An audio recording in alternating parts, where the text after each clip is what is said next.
A very good evening. Today, I would like to explain our experiment about our subject, statistic and probability, and our experiment is coin tossing. Our group members we have me, myself, Kerry Kelvin, Muhammad Azri, Muhammad Irfan, and Kaldios Zapri. For table of contents, we have 5. The first one is introduction, methodology, finding and calculation, questions for experiment 1, and conclusion. For 1.0 introduction, the objective of the coin toss experiment. The objectives are develop understanding of probability, determining experimental and theoretical probabilities for coin toss outcomes, heads and or tails, using repeated random trials. The second one is calculate and analyze the mean and variance of observed results to compare the average and variability of experimental data with theoretical expectation. The formulas that we are going to use is mean formula and variance. For fair coins, probability is 1/2 or 0.5. The significance of the experiment.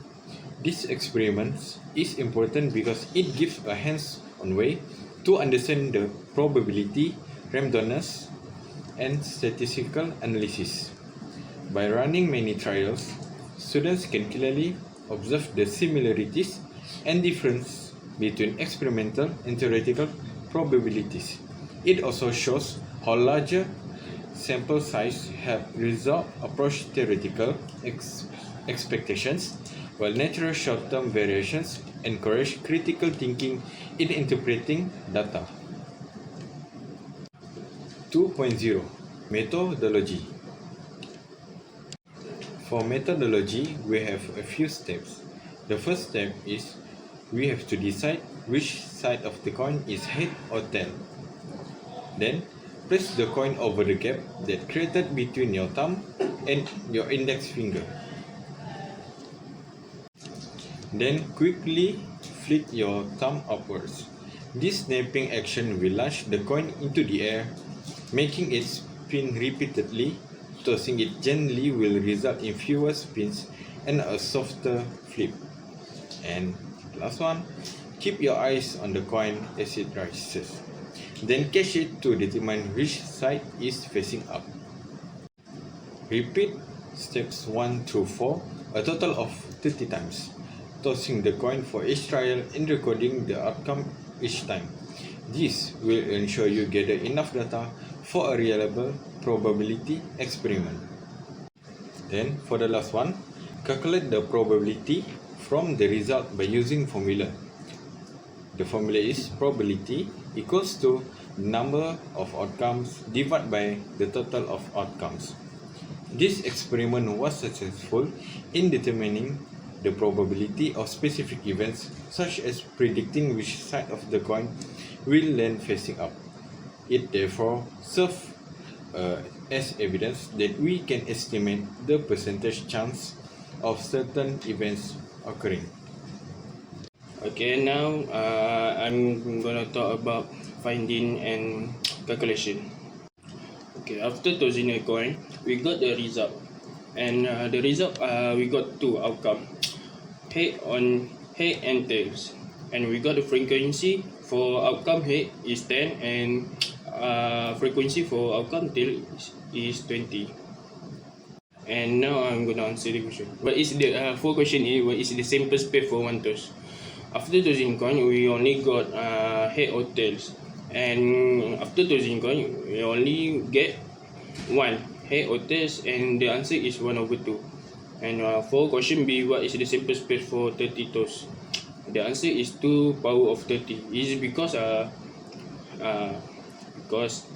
after tossing coin, we only get head or tails, and we tossing it 30 times. For question C, how many head and tails do you get? After tossing coin 30 times, we got a head is 10 and tail is 20. For question E, what is the theoretical probability of getting? head and tails. For head, we got probability is 1/2, and tails we got 1/2, same as a head. And for question, I have compared experimental versus theoretical result. Were they the same? Why or why not? And my answer is not same. They were different because experimental result vary due to chance, especially with a small number of trial like 30. 4.0 Questions for the experiment.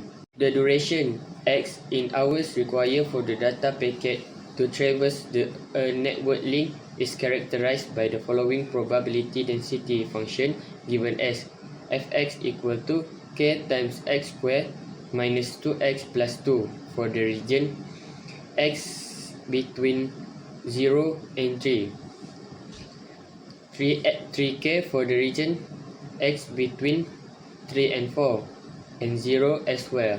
Find the value of k so that a piecewise function become a valid probability density function. First, we break the integral into two sections. One from 0 to 3 where the function is k times x squared minus 2x plus 2, and one from the 3 to 4 where the function is just 3k. By integrating each part, substitute the limits and adding the result. We set the sum equal to 1 because the total area under a probability density function must always be 1. So solve this equation step by step leads us to find that k equal to 1/9.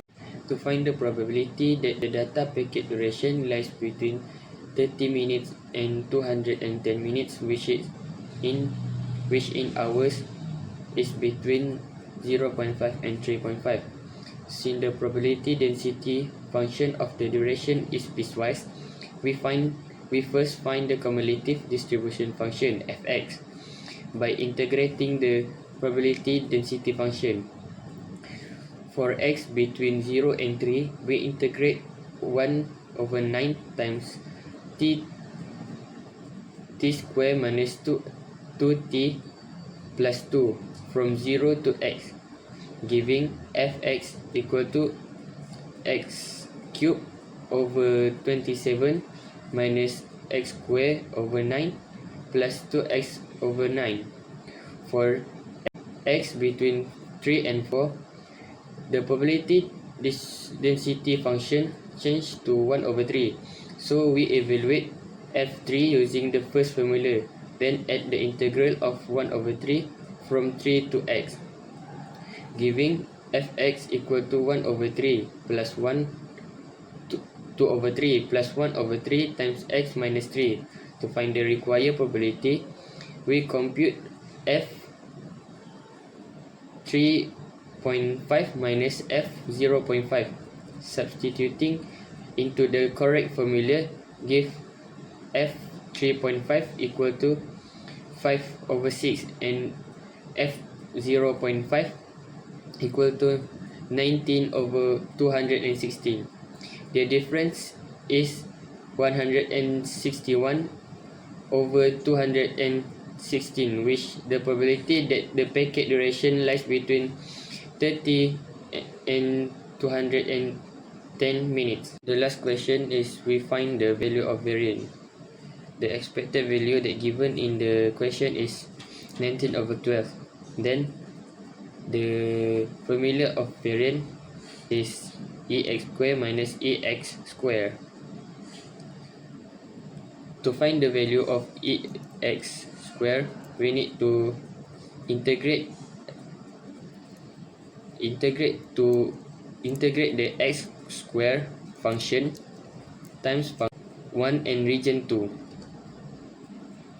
and then the value of the calculation we substitute into the variance formula, and then we will get 1081/240.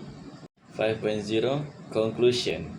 Our group conducted experiment 1, which is toss a coin, where we toss a coin 30 times following the given methodology. The outcomes were 10 heads and 20 tails. From these results, we calculated the experimental probabilities for both outcomes and compared them with their theoretical probabilities. We also identified the differences between experimental and theoretical probabilities for heads and tails, which turned out to be equal. Overall, the experiment showed that tails occur more frequently than heads. Through this activity, we gained a better understanding of probability concepts, proper coin tossing techniques, and how to perform related calculations. We would also like to thank Madam Noor Azriani, Iti Muhammad Noor, for guidance and support throughout the assignment. So thank you.